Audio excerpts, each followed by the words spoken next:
Hi అండి, welcome to my channel series kitchen. ఈరోజు నేను చూపించబోయే రెసిపీ లివర్స్ ఫ్రై అండి. చికెన్ లివర్ ఫ్రై చాలా బాగుంటుంది.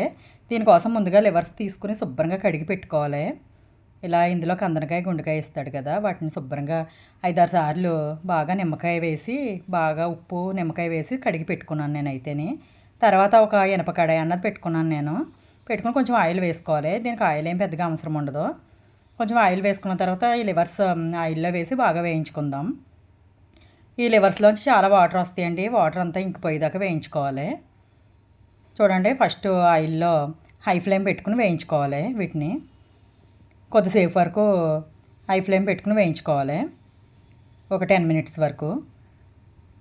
చూడండి, ఇవి బాగా ఉడికి కొంచెం వాటర్ వచ్చేదాకా ఇలాగ హై ఫ్లేమ్ మీద వేయించుకుందాం. చూడండి, వాటర్ బాగా వచ్చినాయి కదా, కొంచెం అన్నది ఉడికినాయి. ఈ వాటర్ అంతా ఇంకిపోయేదాకా ఒకసారి మూత పెట్టేసుకుందాం. లివర్స్ అన్నది బాగా మగ్గుతాయండి మూత పెట్టి మగ్గించుకోవడం వల్ల. ఒకసారి మూత తీసి చూద్దామండి. చూడండి, వాటర్ ఇంకా ఎక్కువ వచ్చినాయి కదా. ఈ వాటర్లోనే ఆల్మోస్ట్ ఈ లివర్స్ అన్నది ఉడికిపోతే, గుండెకాయ ముక్కలు అన్నది తొందరగానే ఉడికిపోతాయి. ఇందులో కందనకాయ ముక్కలు ఉంటాయి కదా, అవి కొంచెం లేట్గా మగ్గుతాయి. అందుకోసం అనేసి ఇలా వాటర్ అంతా ఇంకిపోయేదాకా బాగా ఉడికించుకోవాలి. ఈ వాటర్ ఉండగానే ఇందులో ఒక 2 స్పూన్ల వరకు అల్లం వెల్లుల్లిపాయ పేస్ట్ వేసుకోవాలి. అల్లం వెల్లుల్లి పేస్ట్ అప్పటికప్పుడు దంచుకుని అప్పటికప్పుడు మిక్సీ పట్టుకున్న దంచుకున్న అప్పటికప్పుడు వేసుకున్నది అయితే బాగుంటుందండి ఫ్రెష్గా. దీంట్లో అలాగే పసుపు, రుచికి సరిపడగా కారం, మనకి లివర్స్ని బట్టి వేసుకోవాలి.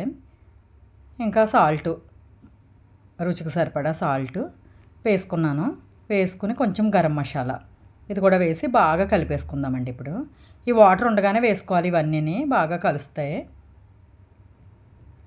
ఈ లివర్స్ అన్నది పిల్లలన్నా చాలా ఇష్టంగా తింటారు, చాలా బాగుంటాయి. కాకపోతే కొంచెం టైం ఎక్కువ పడుతుందండి. కొంచెం నిదానంగా సిమ్లో పెట్టి బాగా వేయించుకుంటే మనకి నీచు స్మెల్ అన్నది ఉండదు. చాలా బాగుంటుంది. కలుపుకోవడానికి కూడా చాలా బాగుంటుందండి రైస్లోకి. బాగా ఒకసారి కలిపేసుకుందాం. ఈ ఉప్పు, కారం, పసుపు, గరం మసాలా, అల్లం వెల్లుల్లి పేస్ట్ కొంచెం పచ్చివాసన పోయేదాకా బాగా కలుపుకోవాలి. చూడండి, ఇలా బాగా కలుపుకున్నాం కదా. ఇప్పుడు దీన్ని మళ్ళీ ఇందులో కొంచెం పచ్చిమిరపకాయలు, కొంచెం కరివేపాకు కూడా వేసుకోవచ్చండి. కరివేపాకు స్కిప్ చేయకుండా వేసుకోండి. దీని ఫ్లేవర్ అన్నది చాలా బాగుంటుంది. నీచు స్మెల్ అన్నది రానివ్వదు. బాగా కలిపేసుకుందాం ఒకసారి. పచ్చిమిరపకాయలు, కరివేపాకు ఇందులో కలిసేటట్టుగా కలుపుకోవాలి. పచ్చిమిరపకాయలు ఇలాగా వెనక కొంచెం మగ్గిన తర్వాత వేసుకోవడం వల్ల మనకి తినేటప్పుడు బాగుంటాయి. మూత పెట్టేసి మగ్గించుకుందామండి. తర్వాత ఒక 10 మినిట్స్ తర్వాత మూత తీసి చూస్తే చక్కగా మగ్గిపోయి ఉన్నాయి లివర్స్ అనేది. వీటిని బాగా కలిపేసుకుందాం. ఇలాగా ఐరన్ కడాయి తీసుకోవడం వల్ల మనకి టేస్ట్ అన్నది చాలా బాగుంటుందండి. లివర్స్ అని చికెన్ అన్నదే ఫ్రై చేసుకుంటే మనకి చాలా బాగుంటుంది. ఐరన్ కడాయిలో మనకి అడుగున మాడు పట్టినా కూడా అదంతా తీసి వేసుకున్నా కూడా టేస్ట్ అయితే చాలా బాగుంటుంది. నాన్ స్టిక్ దాంట్లో అయితే అలా కుదరదు కదా. అందుకనే మీరు చికెన్ ఫ్రై చేసుకున్నప్పుడు కానీ ఇలాగా లివర్స్ ఫ్రై చేసుకున్నప్పుడు కానీ ఐరన్ కడాయి అన్నది తీసుకోండి. టేస్ట్ అయితే సూపర్గా ఉంటుంది. చికెన్ ఫ్రై అయితే ఇంకా చాలా బాగుంటుందండి ఐరన్ కడాయిలో చేసుకుంటే. చివరిగా కొంచెం కొత్తిమీర వేసుకుందాం. వేసుకుని దీన్ని బాగా కలిపేసుకుందాం. కొత్తిమీర కూడా బాగా కలిసేటట్టు కలిపేసుకోవచ్చండి. ఎంతో టేస్టీ అయిన లివర్స్ ఫ్రై అన్నది రెడీ అయిపోయింది.